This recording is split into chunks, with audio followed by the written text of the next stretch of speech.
Sir, आज का जो कार्यक्रम है मऊ जिला सम्मेलन, ये राष्ट्रीय पत्रकार संघ भारत के तत्वाधान में हुआ जी। तो एक सीधी सी बात, एक सीधा सवाल मैं ये पूछना चाहता हूँ कि राष्ट्रीय पत्रकार संघ भारत कर क्या रहा है, लक्ष्य क्या है, उद्देश्य क्या है? देखिए, राष्ट्रीय पत्रकार संघ एक ही लक्ष्य को लेकर पैदा ही हुआ है, केवल पत्रकारों की समस्या का निदान करना, उनकी लड़ाई लड़ना। इसी को लेकर के अलग ही हुआ था, संगठन अलग बना ही था इसी उद्देश्य को लेकर के कि जहाँ भी पत्रकारों की समस्या आएगी हम आगे बढ़ के लड़ेंगे। महोदय, जो इस समय पत्रकारिता की छवि जो लगातार गिरती जा रही है, क्या उसके लिए भी आपके कुछ ठोस कदम है?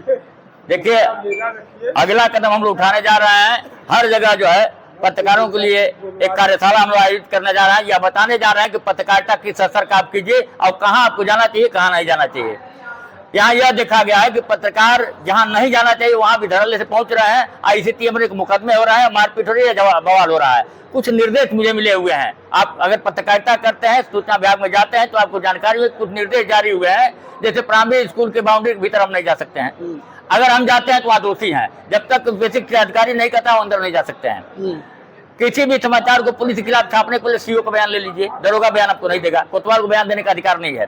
CO को बयान देने का अधिकार एडिटर को, SP को है, उनका बयान ले लीजिए। किसी अधिकारी के खिलाफ समाचार छपता है, उसका समाचार टेलीफोन पर पूछ लीजिए कि सर ये चीज घटना क्या कह रहे हैं, ये समाचार को छापिए, देखिए कौन अधिकारी नाराज होता है। अभी आपने कहा कि खोजी पत्रकार पहले हुआ करते थे, तो क्या अब ये खोजी पत्रकार की आवश्यकता नहीं है? नहीं, बिल्कुल आवश्यकता है, लेकिन खोजी पत्रकार की संख्या नगण्य हो चुकी है। अब खोजी पत्रकारिता को कोई विश्वास भी नहीं कर रहा। सच बात यह है, वो तत्काल वाला देख रहा है कि अभी घटना हुई तुरंत छप गया। लेकिन पत्रकारिता का मतलब तो सर खोजी पत्रकारिता ही होता है। हाँ जी, पत्रकारिता का मतलब ही खोजी पत्रकारिता होती है। इसीलिए देखिए, जो दुष्परिणाम हमारे सामने आया इसीलिए आ रहा है, हत्या और मारपीट जो हो रहा है, यही आया है कि हम खोजी पत्रकारिता नहीं करते हैं, सच बात नहीं तलाशते हैं।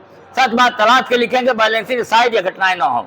आजकल तो सर पत्रकारिता का मतलब हो गया सत्ता की वाहवाही करना। जी जी, बिल्कुल एकदम इस पर 100% आजकल अगर मैं कहूँ तो देश में दो तरह की पत्रकारिता हो रही है सर। पहली तो ये जो सत्ता की वाहवाही कर रही है, दूसरी ये जो सत्ता के एकदम बिल्कुल विरोध में। जी जी, सत्ता अगर कुछ अच्छा काम भी कर रही है तो नहीं कर। पत्रकार कभी विरोध में समाचार नहीं छापता है, यह आप अपने दिमाग से निकाल दीजिए। पत्रकार सच समाचार छापता है। यह जो भाषा आप लोग बोलते हैं कि हम फला अधिकारी के खिलाफ समाचार छापे, यही आप गलत हो जाते हैं। यही आप गलत हो जाते हैं। आप किसी अधिकारी के खिलाफ समाचार नहीं छापते हैं, उसके भ्रष्टाचार को आप छापते हैं। वो जो भ्रष्टाचार करता है उसके खिलाफ आप छापते हैं, तो उसको कहाँ किसी अधिकारी के खिलाफ हम छापते हैं। हम तो समाचार को उठाते हैं, जो सच समाचार को उठाते हैं। लेकिन आज एक नया ट्रेंड चल गया, लोग कहते हैं कि फला फला खिलाफ के छाप दिए। हम खिलाफ किसी के नहीं छापते हैं, सच समाचार को उठाते हैं। सेंट्रल गवर्नमेंट और स्टेट गवर्नमेंट के द्वारा पत्रकारों के हित में जैसे जो घटनाएं घट रही हैं, उनके हित में क्या कुछ कार्य हो रहा है? नहीं, सरकार की तरफ से कोई कार्य नहीं। जितना भी आप कागज में सुन रहे हैं सब हवा ये, धरातल कुछ नहीं है। अभी आप देखें, मुख्यमंत्री महोदय ने कहा कि पत्रकारों के खिलाफ कुछ भी होता है तो जांच करने के बाद मुकदमा लिखा जाएगा, ऐसा कहीं कुछ नहीं है। अभी प्रधानमंत्री महोदय का भी आया है कि पत्रकारों के खिलाफ कोई मुकदमा दर्ज नहीं किया जाए, धड़ल्ले से हो रहा है लगातार। ये ऐसा कुछ नहीं है। इस भ्रम में आप न रहें कि हम पत्रकार हैं, थाने में जाएंगे, दरोगा जी बड़ी कहीं इज्जत नहीं आपकी होगी। अपनी कलम को आप तेवर दीजिए, इज्जत के साथ रहिए, कम जाइए थाने डकाने में, दलालों की झुंड से दूर रहिए। पत्रकारिता करना है तब पत्रकार अपने आप को असुरक्षित महसूस कर पत्रकार अगर पत्रकारिता करता है तो असुरक्षित नहीं है। पत्रकार जब दलाली करता है तो असुरक्षित है। कई घटनाएं बाबा सामने खड़ा है, कोपागंज में कई घटनाएं इस तरह की हुई हैं।